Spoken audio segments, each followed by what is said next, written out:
This is Kerrigan and Company. Why have a job when you can have a purpose? When you work for the Northeast Arc, you're joining a team dedicated to creating inclusive communities for people with disabilities. As an organization that supports more than 10,000 people each year, it's easy to find a role that fits your skills and passion. Become part of an organization that's been named one of the best employers in Massachusetts. Visit nearc.org/careers now to view job opportunities and apply. That's nearc.org/careers. We're catching up with the little couple on this episode of Kerrigan and Company. Kerrigan and Company is here for you.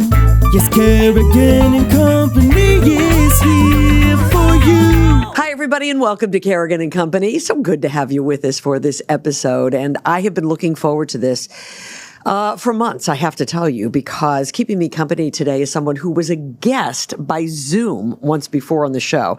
But my producer, Dave, and I were adamant at that point that we had to get her on in person, if at all possible, so we could spend more time with her. And so I am so happy to have with me today one of the stars of the longtime TLC program, The Little Couple. This is Dr. Jennifer Arnold. It's nice to see you, Dr. Jen. Well, thank you. So nice to be here in person and lovely to meet you in person. Well, you are so sweet. You know, I said to Dr. Jen when she came in, I really kind of feel like I know you because, first off, not only were you on the show as a guest, which was so wonderful, so fun. but since then, I have followed you really closely on social media. So I, like the millions of other people out there, think that I know you, those people who have watched you for such a long time on TV and now watch you on social media. And I must tell you, recently, there was something about you guys. Someone was doing like a reality show update. Oh. So it was about the whole family. Oh, my goodness. And on that update, they said Dr. Jen was on a podcast where she shared her story about going to school and then going to med school. And then they said the name of the podcast. That's and amazing. It was ours. And I was so excited. I'm so happy, too. That's awesome. Thank you very much. Oh. You know, that was something, Jen, that you told that more people talked about. I cannot begin to. And I just am going to have you, for anybody who maybe missed it, just recap a little bit about going to med school. And it was a challenge for you. Oh, yes. I mean, back when I was applying to medical school, it's a long time ago now, it seems. I can't believe it. But, you know, I didn't know any other people who had a disability who were physicians. I knew that I had an amazing doctor growing up, and I was inspired by him. I wanted to help other kids in a way I had benefited because, you know, I feel like here I am. I've just had this wonderful life, you know, yes, lots of medical challenges, but I felt very fortunate to have found him, and I wanted to do the same for other kids. And when I, you know, applied to medical school, a lot of folks said, it's going to be pretty tough, pretty physically demanding, only the best of the best, get into medical school, blah, blah, blah. And I was like, well, okay, but I won't know unless I try. So I'm the kind of girl that likes to have her cake and eat it too. So, you know, I'm just going to go for it until, like, I can't go for it anymore. And so I applied, but then I didn't realize, oh, my goodness, there definitely was a lot of bias. I mean, I applied to over 40 schools, similar to other peers of mine, friends who had similar grades and, you know, pre-medical testing scores, and I had, you know, lots of activities. And so I thought my sort of quote-unquote application was pretty competitive. But as they kept getting, you know, interviews, I was not. And I was getting straight-up rejection letters. And I think I came to realize that in my personal statement, I was very upfront and transparent about the fact that I'm a little person. I'm only 3'2", and I want to go into medicine because I have been a patient all my life, and I want to get back. Who better? Who better, right? Thank you. I mean, I feel that way, and I think that's the benefit of individuals with disabilities being in medicine and healthcare. But, you know, I don't know that everyone else sees it that way. And so I really struggled. I got really 2 interviews, which is a whole nother long story I'm happy to share. But I got 2 interviews, and I got accepted at both the places that I had the opportunity to interview. But most places wouldn't interview me because there's just these standards that are so subjective, where they're looking for a physician to sort of have the capability to be all areas of medicine. And yes, particularly back then, I don't know, 20 years from now, there's going to be more technology, but it would have been hard for me to be physically like an orthopedic surgeon maybe, but not impossible. I actually know another little person who's an orthopedic surgeon now. So, I mean, not impossible, but there's so many areas of healthcare and medicine that you can contribute to. And so if, those other programs that sort of had a blinders on that you have to be capable of doing it all, what ends up happening is they miss out on really great, providers because of that sort of narrow-mindedness. So I was lucky that 2 places took a chance on me, and I actually got to go to my dream school, which was Johns Hopkins. Yes, absolutely. And you're a neonatal yeah, I'm a neonatologist. Yeah. And so for people who don't know, you take care of sick babies. Yes, that's right. And certainly as somebody who was a sick baby, or had certainly had medical issues you had to deal with, I know that you must have such an incredible capacity to understand parents who are dealing with these kinds of issues. Yeah, no, I love it. Even now at my job at Boston Children's, I see moms prenatally in our fetal care center and help to counsel them because they're likely to expect some complexity with their baby. And I know how to provide care on the other side, but I can also help them anticipate and be better prepared. And then my other role, which is a new role for me, both professionally and at Boston Children's, is I'm medical director of a new skeletal dysplasia program as part of our skeletal health center. And that is obviously, as you can imagine, very personally, it's sort of like a pivot for me to be able to take care of kids that are like my kids and like my husband and I, and to be able to hopefully not only provide amazing care for a population that oftentimes is underserved and not a lot is known, but also who I hope helps the parents who have kids who are little people to know that the future is bright. Like they can do anything they want to do. Well, I can't imagine someone more qualified to be that kind of doctor. I mean, when I sit down across from a doctor, I want that doctor to understand what I'm talking about. Yes. So, wow, how lucky some of those patients are to have you. That is really terrific. You guys were the stars of a reality television show before reality TV was what it is today. And which, by the way, I think it was better then. Me too, but I'm biased. Well, I feel like, a lot of people have sort of figured out what reality TV is and what gets you on TV and what doesn't. You guys were so incredibly genuine, and you allowed these cameras into your life. Walk me through what would make you decide that was a good idea. That's a really funny question. And when your husband comes on in just a few minutes, I'm going to ask him and see if you guys have the same answer. Yeah, is this like the newlywed game? Yeah, right. Where Exactly. we see if we know each other We'll well? see if you both felt the same way. Yeah, we'll see what he says. Oh boy. I don't know that anybody. I don't know that I necessarily thought it was a good idea, but I was, like I said, willing to take the risk. Well, to be quite honest and fair, when we got approached for the show by a production company, they originally approached us to film our wedding. I had done a little segment on Good Morning America about women who were little people, had skeletal dysplasia, who had professional careers. And I've done other things on the news because, no surprise, as a physician, little person is not very common. And so after that segment aired, a producer contacted us and wanted to film our wedding.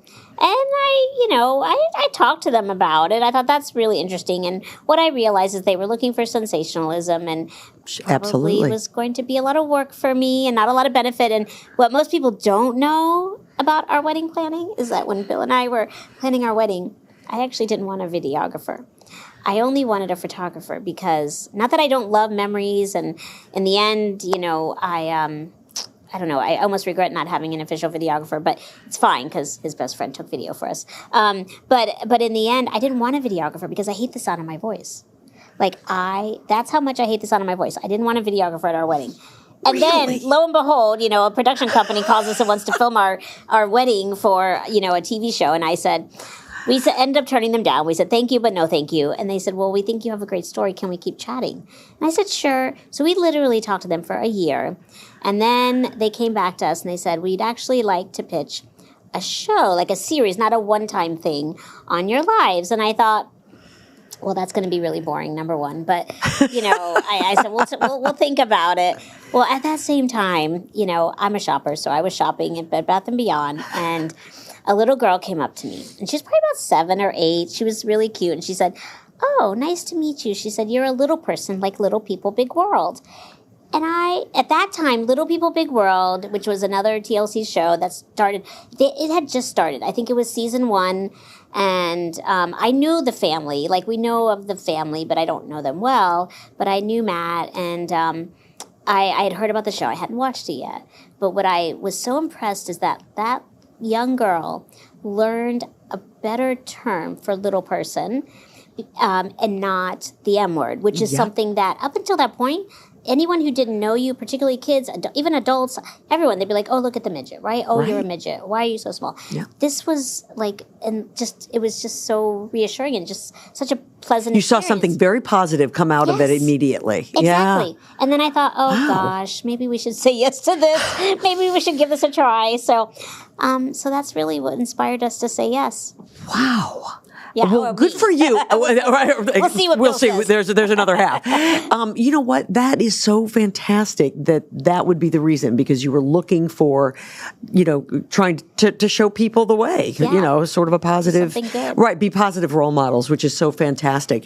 What'd you think? Oh, you've been doing the show for a long time? I'm like 14 years, I think we did. I don't even know. I mean, you guys, 14 seasons, 11 14 years. seasons. Yeah. I mean, that's unheard of, number one. That so rarely happens anymore. Think about that. Yeah. But you really, I mean, a lot of the show, it was about you guys making the decision about being parents. Yeah. And then, of course, those fabulous children of yours. And that whole, I mean, what a touching, fabulous, for you took people on a journey that is so great and so lovely. And I am assuming that at this point, your children, I mean, they didn't know any different. No. So they were, When we brought them home, it was right from the get-go. I mean, they had cameras when we went to go get them. Right. So right. Absolutely. But were there times that you felt like, gosh, maybe we shouldn't have done this, or, did it get a little too personal at times? I mean, I think for us, we did set up pretty strong boundaries, mostly to protect our kids once we had them, first and foremost, and then even our work, right? So Bill and I, we both had professional careers. He had his own company. I had worked so hard to become a physician, as I just shared with you, and, I didn't want to risk losing that. And so we had some pretty specific safeguards in place. But I think the hardest part, honestly, was the time. As you can imagine, like just everything, work, full-time jobs, kids, bringing kids home internationally, family, like the whole 9, right? Having time to film a television show is not so easy. Right. But I think we were able to make it work because we had some really good producing team members that became like family that worked with us. The beginning I would say was harder, right? They wanted to push boundaries in ways that Bill and I were not comfortable. And so that's, so it took us a little bit of time to put those boundaries in place too, because you don't know what you don't know. No one gives you a guidebook and says, this is what's going to happen. You're going to be on a reality show and this is what life's really like. No. So you learn as you go. Did you feel like they, and I guess this is sort of part of the boundaries, but I would think that something else you might learn after the first season is that they can edit it to be whatever they want to interpret it to be. They can. So that had to have been sort of a surprise and maybe an adjustment along the way as well, right? Yes. I mean, yes. In the beginning, yeah, absolutely. But we knew that if they were to edit things in a way that was misrepresentative of us, right? Like, I mean, I don't mind if I do something stupid on TV and I'm willing to do it, then I'm at risk for them to put it out there. But, I mean, if they misedit something to make it look differently than what it really happened, that's where we were like, no, we can't do that. Yeah, or we would have walked away. Sure. So. You just said something, though, that I think would be the most difficult for me.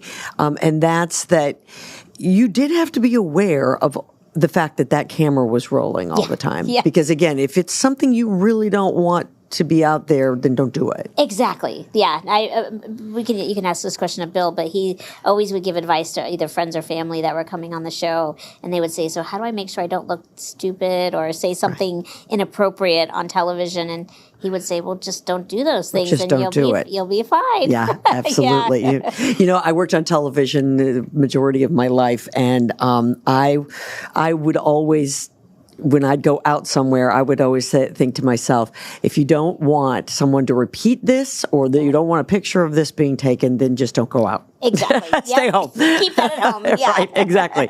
Do not go. Yes, I know. I'm totally with you. No, that's your responsibility, really, not the others, for sure. Well, I'm very excited about Bill coming on, and we're going to talk more about this. Yes. I can't wait to see if we line up here. I have a feeling we probably do, but I'm very anxious to see. But we do this thing here, Dr. Jen, and it's called Fast Five. So it's rapid fire questions, and we just ask you to try to answer them within about 30 seconds or so. Oh boy. Nothing's going to happen. A hook does not pull you off the chair and out of the room. But we just do what you want to. We do try to do it in 30 seconds. Here we go. Okay. All right. What is your favorite pizza topping? Pepperoni. Other than The Little Couple, what is your favorite reality TV show? Oh gosh, I don't watch reality TV. Oh gosh, I can't do it quickly. The Dancing with the Stars. Oh, very good. I like that. Are you a morning person or a night owl? Morning person. If you could magically become fluent in another language, which language would you choose? Ooh, Italian. What's your favorite dessert? Chocolate cake. Chocolate cake. Italian. Oh yeah, I would love to learn Italian. Actually, Mandarin's are pretty close, right up there with me too. That's a really hard one. That would be tough. Yeah, I tried really hard. Italian's good though. It's a beautiful romantic language. I think you'd be very good speaking Italian. I'm so glad you're here. Same. I am so glad you're here, and I'm very excited because we're going to have a chance to meet your husband coming up next, and we'll chat with him a little bit more about that wonderful reality show, and we're going to talk a little bit about the kids. We don't want to overexpose, but I know everybody who's watching and listening is interested to know how the kids are doing. So stay with us, everybody. This is Kerrigan and Company. A Christmas Carol at North Shore Music Theater is New England's brightest holiday tradition. Live on stage, now through December 21st only. Tickets at nsmt.org. This holiday season, you can find gifts worth giving at Parcels from Northeast Arc. This unique gift shop features products from across the United States and around the world, all made by people with disabilities or autism. I'm lucky enough to own several items from the store, including pottery and jewelry. The quality is incredible, and I love being able to support artists and entrepreneurs with diverse abilities. You can shop in-store at the Liberty Tree Mall or online at parcelsgifts.com. Shop online using the code KIM10 to save 10% on your purchase through December the 25th. This segment of Kerrigan and Company is brought to you by Lucia Lighting and Design, where people in the know go for the best possible lighting and design experience. Welcome back, everybody, to Kerrigan and Company. And keeping me company today is Dr. Jen Arnold, and I'm so thrilled to have her. And I asked Dr. Jen, I said, well, my producer asked Dr. Jen, who would you like to have on as a guest? And she made a very good choice. And I think lots of people who are listening and who are watching are going to recognize our next guest. This is Bill Klein, and this is Dr. Jen Arnold's husband and also another co-star of the show. Yeah, no, she let me stay on for a while. A little bit. It's great to see you. She is a doctor, but you are an entrepreneur, and I was reading your resume. Mm-hmm. There's a lot of things that you don't talk about on a regular basis that you have done. Yeah. I mean, we talk a lot about, you have that fabulous, you had the pet store and the pet supplies, now online a lot of it, and you do still have a brick and mortar that's down in Houston. But you've done a lot of other things too. Yeah. I mean, most of my 20s and early 30s, I spent working in healthcare, mostly in medical device sales and working to help build and sell companies in medical device. So. Absolutely, yeah. And then, of course, you're a TV star. Yeah, that too. Yeah. I was a co-star. Let's be clear. Oh, stop. There's a star, and then there's the guy that holds the umbrella. I want to ask you. I've been so anxious to ask you about the fact that you have your business currently. obviously it's online, so that has really expanded your business tremendously, I'm sure. But you have your brick and mortar down in Houston, and I know you guys call Boston home. Right. So talk to me a little bit about how you're doing that and why you haven't expanded it here. Good question. So, I don't want to put all of your listeners to sleep, but brick and mortar isn't exactly what it used to be. So a lot of people are moving to retail online, and so you're seeing big box stores alike and a lot of small companies go under. They close up shop and go online. Mm-hmm. And so for us, I don't think expansion would be in the cards in the way of brick and mortar, just because it's going away to a large degree, at least in our commoditized industry. But there's other areas that we're exploring. So, I think some of the stuff that we've done in the way of manufacturing, so we manufacture product abroad that we own the rights to. We invented it. And it's okay. And it's tell everybody what it is. So for a guy that likes to think he's pretty bright, I came up with the dumbest idea ever. And it's and it really works. It really does work. It's one of those things. It's better than a sham wow for a dog pee-pee. It's called the pop-up pee pad, and it's a regular pet training pad with a pre-attached target, and it looks like a fire hydrant.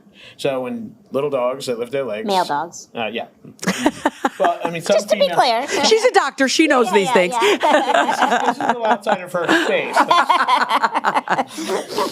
But the male guys, the guys, they lift their leg and they try and mark everything.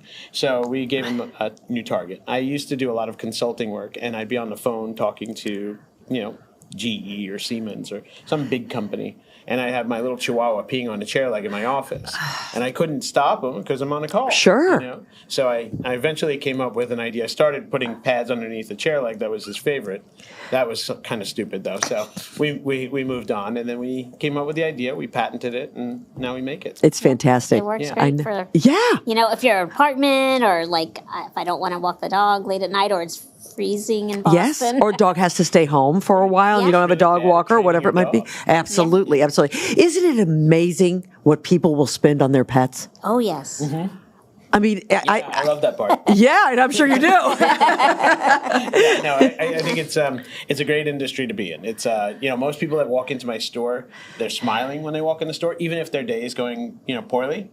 Because guess who's the center of attention? Absolutely. The one that loves you unconditionally. Mm-hmm. And so oftentimes they come in very smiley. A little less smiley when they come out with the bill, but, that's to be expected. That's so great. Now, I was asking Jen about the show, and I asked her what was the reasoning for allowing TLC to come in and to shoot a show just exposing your entire life. She shared her reason. I'd like to hear what yours is, Bill. What yours was. Judgment, maybe? Do you see it that way? No. Okay. I think Jen's opinion of the way we started is pretty accurate. I think we were hesitant at first. We didn't want to, engage a company or a production company to film something that we would view as sensational. And so we turned them down and, kind of closed the door without the intention of having them come back.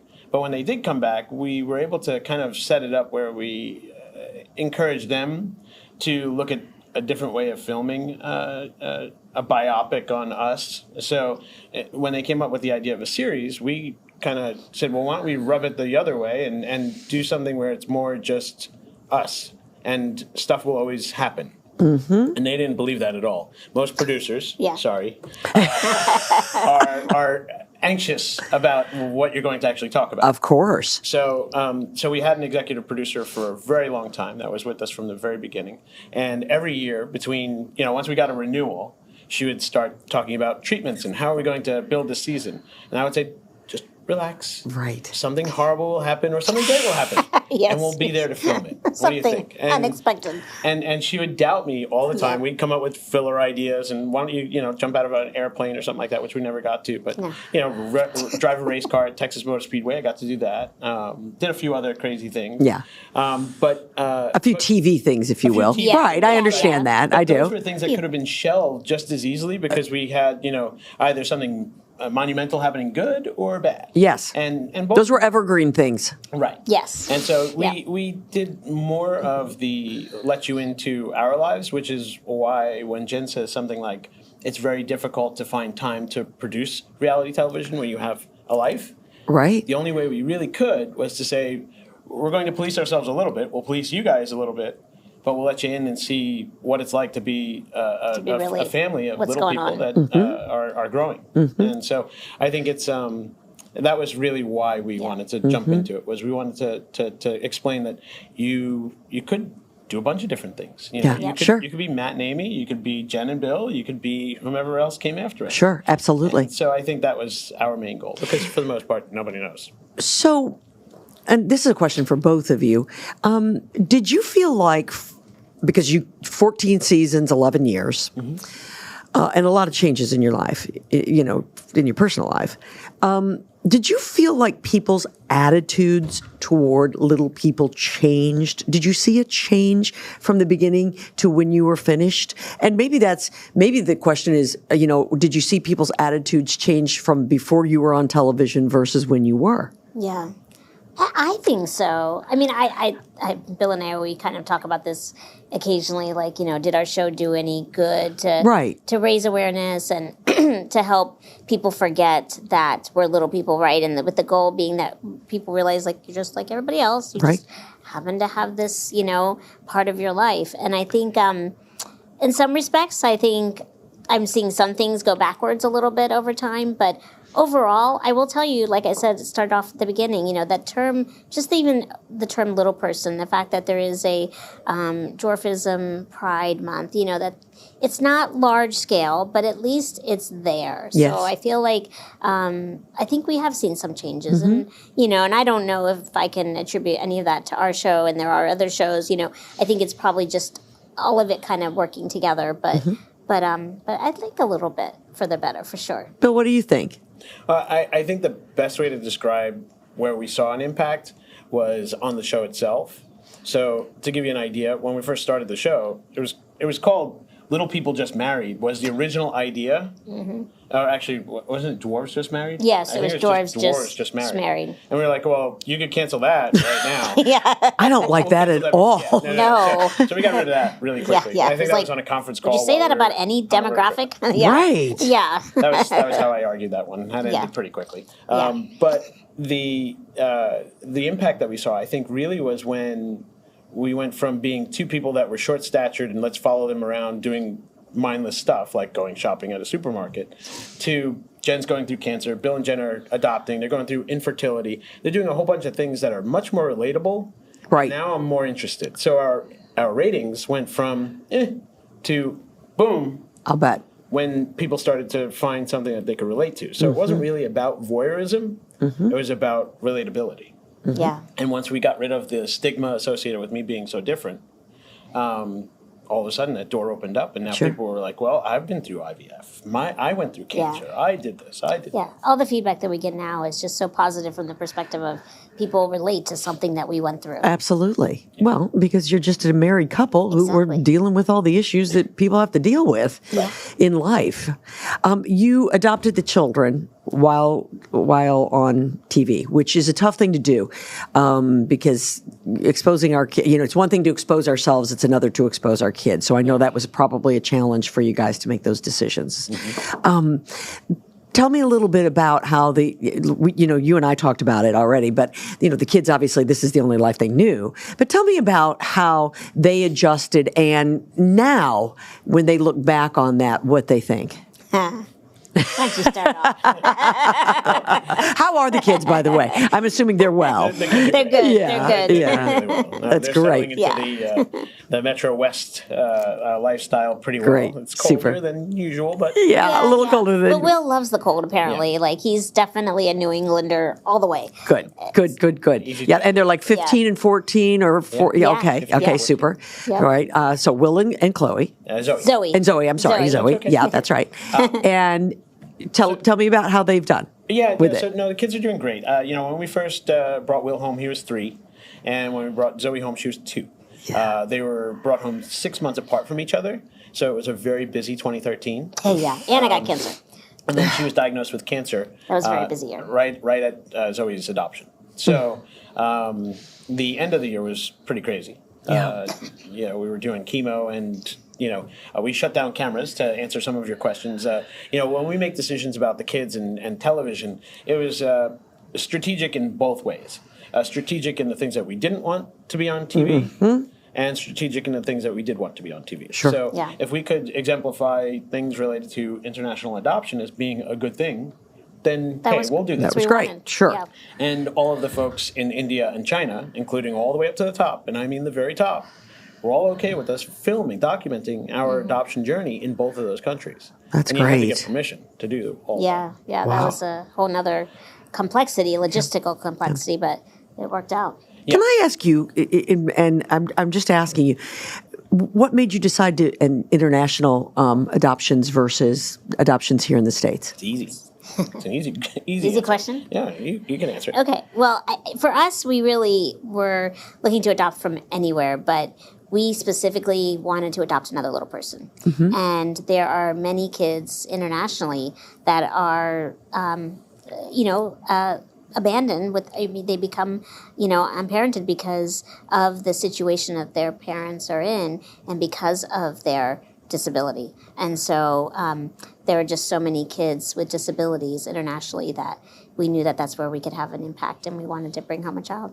Well, I'm so glad I'm glad I asked this question. I'm glad you answered that question because I hope people are listening to that and understand. I know people would argue, well, there's a lot of children in this country, but there's a lot of children abroad that are never going to get a chance. Yes. They're never going to get a shot. Yeah. And quite honestly, when we started our search, we adopted our kids through two different channels. One was through a website called rainbowkids.com, and that was a site that corrals all of the dossiers, information about different kids that have disabilities, different types of disabilities. Yeah. And so if you have a particular experience that might benefit one of those children you're looking to adopt, you can search kids based on their disability. And so we started looking for kids with dwarfism. So that was where we found Will. Right. For Zoe, we were actually on a list where they handled domestic and international adoption through LPA. Little People of America.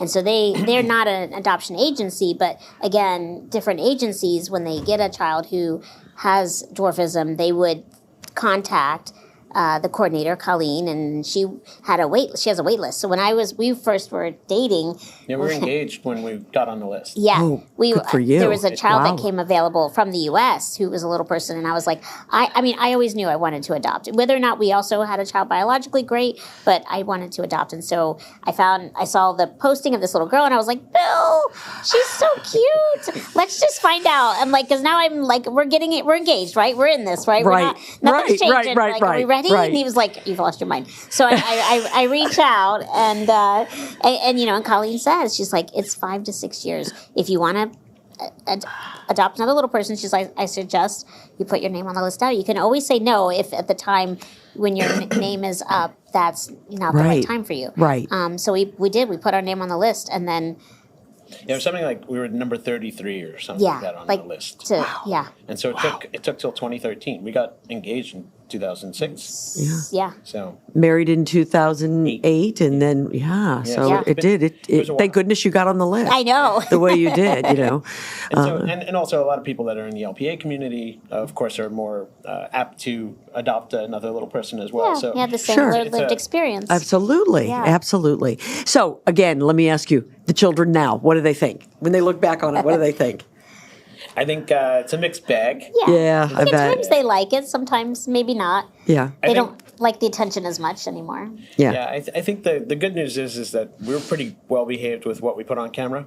So there's no bathtub scenes with the 2-year-olds kind of thing. Right. Yeah. Or they're humiliated now, or, especially at 15 and 14. Yeah. To be honest, they actually like to watch their show now. Yeah. I mean, we a lot of times on their gotcha day, it's more me, pushing it, but in the past, like, they would also want to watch their episode, when we brought them home, and their song, and it's like, really cool home movies. Absolutely. Yeah, it's home movies with commercials. Yes, exactly. Very well produced, Yes. highly edited. Lots of good music. My kids, it's like this all over them. You can't see them at all. Yeah, you can see when television stopped filming. Or where you started. Big dividing line there. Yeah. Okay, so let me ask both of you together. What was the best part and what was the worst? What do you regret? About TV? Mm-hmm. I don't know. I mean, I had a pretty good time. I mean, Good. I turned That's television into like a gigantic joke for me. I mean, I got her to say stuff on television that actually made it through editing all the way to air that should never have made it through. Go ahead, watch all 14 seasons. You'll find it. Something to do with salad. Something to do with salad. Yeah. But yeah. Very inappropriate. I didn't even know what I said. Which is why it was so funny. But I think, for me anyway, I think the best part about doing it was I got to work with her. Right. Which is something that we didn't really Realize until we had television. Yeah, I'll we bet. live very different, professional careers. Yeah. Mm-hmm. While our personal lives are very parallel in like uncanny, weird ways. We both had the same surgery when we were growing up. We both had surgeries at the same time. I met her when we were 10. And then we both tried to, our doctor and nurse practitioner tried to hook us both up. They tried to set us up when we were 21. Yeah. And then again, at we 31, didn't really we finally meet. connected. So, so to have all of those, interactions, but never really connect, and then to finally connect, and then we, fell in love very quick. I fell in love before I even spoke to her in person. I met her in Pittsburgh, and she pulled up to pick me up, and I saw her in the car. She had this overcoat, bright blue eyes, giant smile. I was done. But the car we had to replace. He's a car guy, and my car was very embarrassing. Med school car. Yeah. There's stuff together. Yeah. Screwdrivers to get it in ignition. great. But anyways, we won't talk about that. But yeah, I think that's probably the best part. That's great. I very That's much great. enjoy working together. Yeah, we kind of miss it now, to be honest. I think that's the part we miss the most about television, is that we don't have something that we're working on together. Right, sure. And we do enjoy spending time together. It's kind of weird. Keep that up. Well, I know the two of you have talked about possibly doing a podcast at some point, Yes, though. we have. Which would be great, I know. We right? should really work on that. Yeah. Yeah, I know. It's funny. I'm admiring you and how you got your podcast started and just went with it. And I think maybe we're putting too much thought into starting our podcast. Maybe we should just go for it. Sometimes you just have to say, let's do it. Yeah. Kind of like you did with the TV show. Yeah. Okay, let's do it. Let's try it. Right? It's either going to go or it's going to flop, and who knows? It's going to go. We're so spoiled though, because we used to have people that did all the stuff. Yes. Now I have to hold the camera and get it far enough away to get us both in the shot. You know how hard it is to, as a little person. Selfie stuff. Selfie stuff does not work out very You need a well. selfie stick. Yeah, that's Count it. nose You're hair. You right.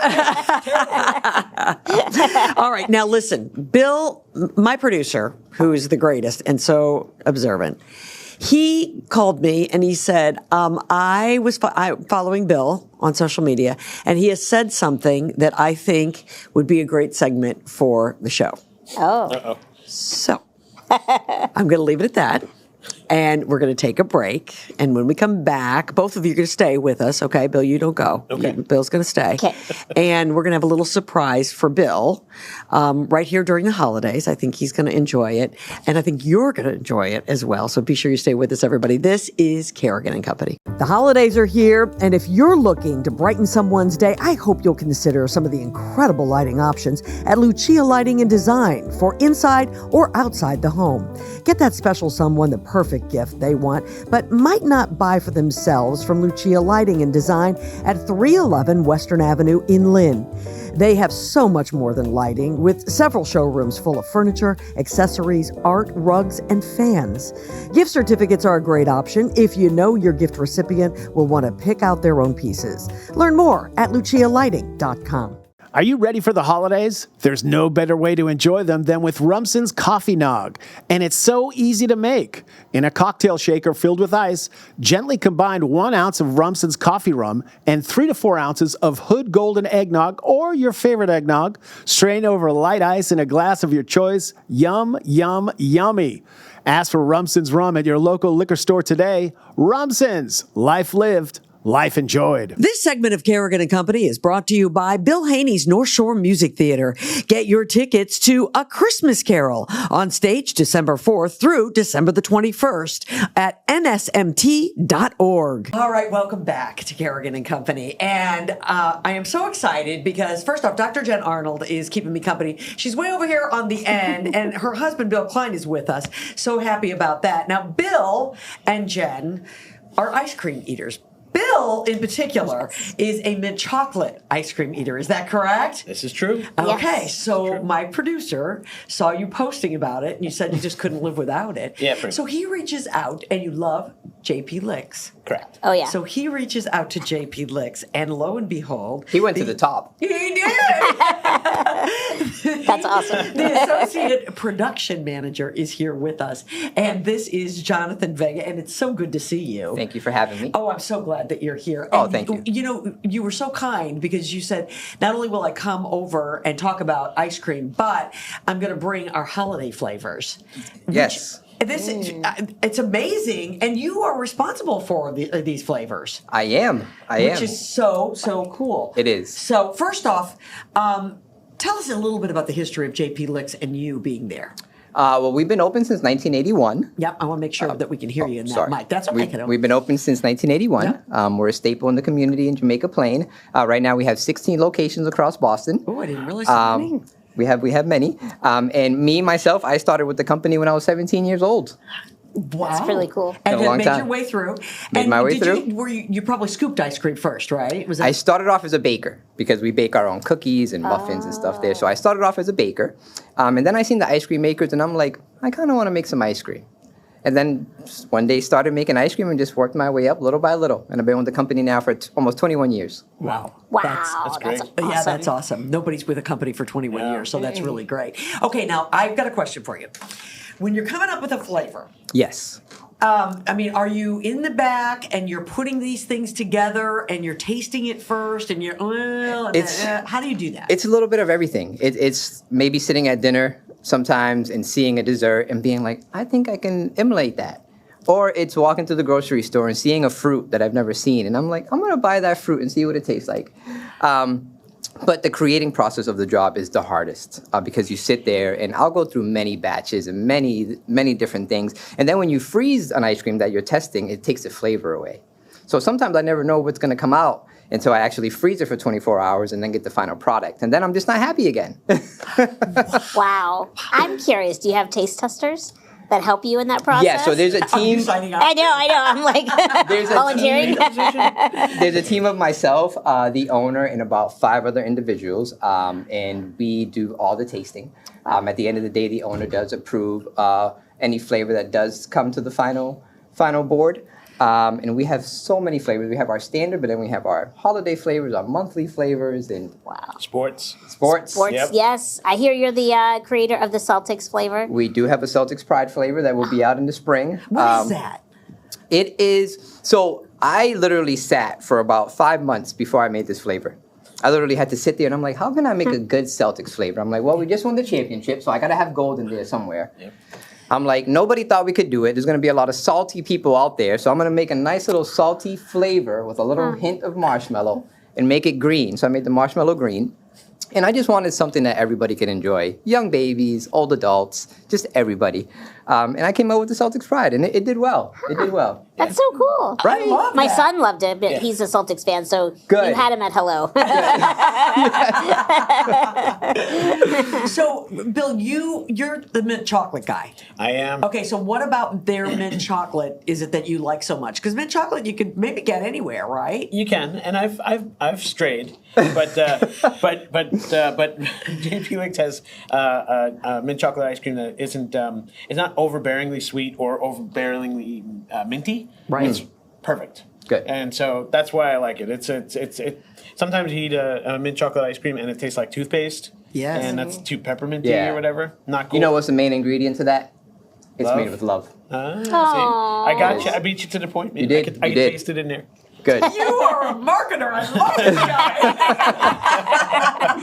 That's fantastic. All right, so you guys every year have these holiday flavors. Yes. What are we looking at here? What are they, and are they consistent? Yes, they're consistent. Like the ginger snap molasses has been around forever. That one is just really a ginger snap loaded molasses ice cream. So we just start off with regular ice cream mix with a bunch of molasses, and then we throw ginger snap cookies right at the end of it. So you get like that nice balance and those chunks of cookies. Our sugar cookie here is sugar cookie with a little bit of cake mix and some confetti pastels. And it's just nice and sweet, and you just like Santa's coming down the chimney grabbing his sugar cookie. All right, I am on that one. we are on that. That's my personal favorite. Like every morning, I do like a taste test and see how flavors are tasting and stuff. I'm like, I tasted the sugar cookie all week this week, but that's okay. I'll taste that one more time. We have our naughty and nice candy cane, and usually what we do during the holidays, we'll split the flavors up. So we'll have a naughty and a nice. Okay. But this year we decided to split it up because I think all of us can agree that we've been a little naughty and a little nice this year. So we decided to put both of them together. I love it. And then we have our coquito, which is a traditional Puerto Rican, drink. It's found in most Spanish households. And that's cinnamon, eggs, and a bunch of liquor. I'm surprised it's still hard. That's how much liquor it has in it. All right, not for the kids. Not for the kids. This was not for the kids. We'll slide that one to the And side. what's that last one that looks like it's got some chips in it? That's the naughty and nice. And then this guy is the dairy-free peanut butter chip, which I brought for you because you said you're not a big ice cream lifer. So that is dairy-free, which is a coconut base. And we have many dairy-free options too for those people that don't kind of eat ice cream. Yeah, absolutely. What's the number one selling flavor that you guys make year-round? What's your number one flavor? Vanilla. Isn't that? I knew you were going to say that. Wow. Yeah. Isn't that amazing? Yeah. Yeah. Wild. I have a nephew who is an ice cream fanatic, and all he eats is chocolate. That's it. Nothing on top. I'm always like, honey, you want something on top? No. Chocolate's my He favorite just wants flavor. chocolate. Is it? It is. Isn't It is. that something? Just plain Jane chocolate. Why do you think people love ice cream so much?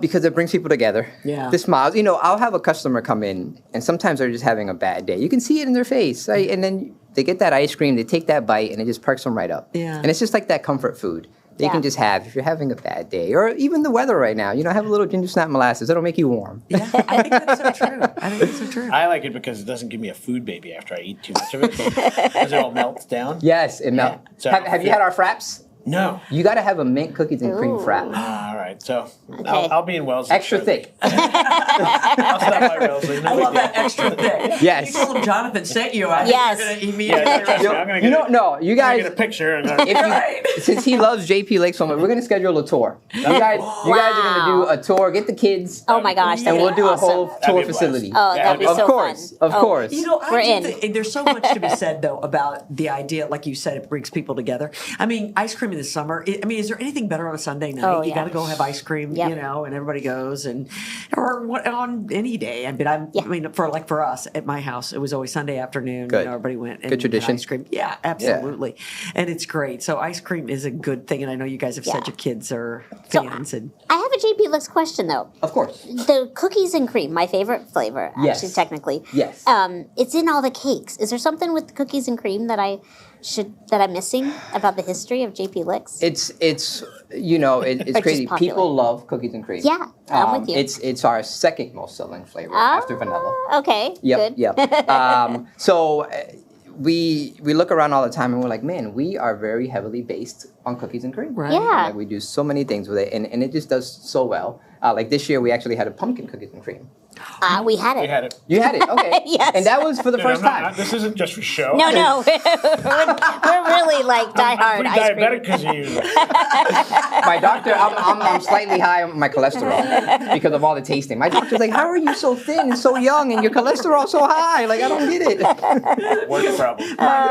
a spoon of ice cream. Oh, so like I probably do like about 40 to 50 scoops a day. Oh, I bet and they're you do. small, they're little small baby scoops, Sure. but they add up. I bet you do. awesome. I bet you're a popular guy at parties too, because they're always hoping you bring the the dessert. You bring the dessert. Right? Yes, any family functions, Oh, I they're bet. like they're calling me. They're like, so what flavors are I coming? bet. Yes, I bet yes. so. Yeah, That's awesome. absolutely. Very popular. It's great.